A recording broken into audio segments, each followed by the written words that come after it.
صامويل قلق جدا باش ينفذ ويسجل. ايتو صامويل ويضيع، ايتو صامويل ويضيع، ايتو صامويل ويضيع لانه كان قلق. العدالة الإلهية تمنح الريال فرصة أخرى، يضيع إيتو صامويل فرصة ثمينة للبارسا لفتح مجال التسجيل. وكاسياس في التغطية، اوه لا لا لا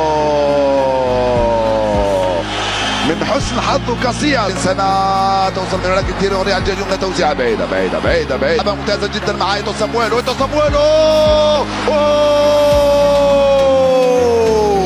يا له من حارس بارع. كاسياس ينقذ الريال على مرتين في ظرف دقيقتين وعلى مرتين في ظرف ثانيتين.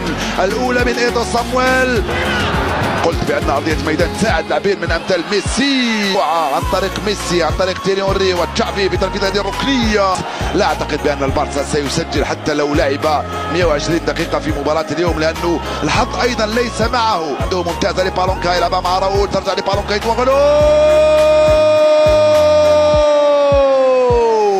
كاد يفعلها هذا الصغير، كاد بالونكا يفعلها ويمنح الريال 3 نقاط. يا لها من لغكيس، كرة في العمق ناحية تيري ميسي ميسي ميسي ميسي ميسي ميسي ميسي عودتنا على المفاجآت ويفعلها الآن البارسا توزيعة ممتازة. وسيرجيو راموس يقول بأن الكرة ضربت في وجهي وليس في يدي، وعلى ما يوصلها مباشرة لدانيال ألفيس والركنية. مباراة التعادل سيد الموقف بامتياز، مرفوعة هذه الركنية وبويولو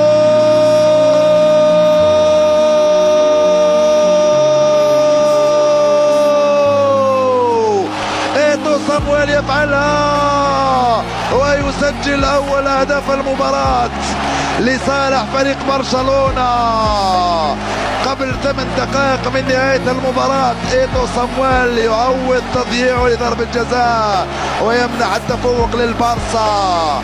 الأمطار لم تتوقف وايتو صامويل يسجل الهدف الأول بعد ركنية وصعود رائع لبويول.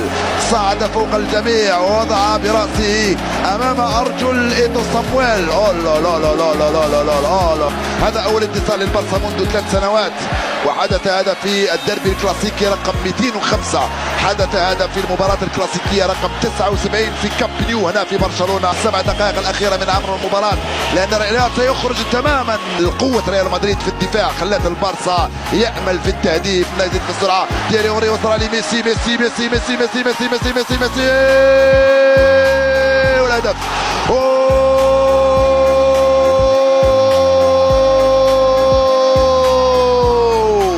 ميسي يقضي على الريال ويسجل الهدف الثاني بروعة بعد انطلاقة من تيري اونري. من هناك انتهى كل شيء.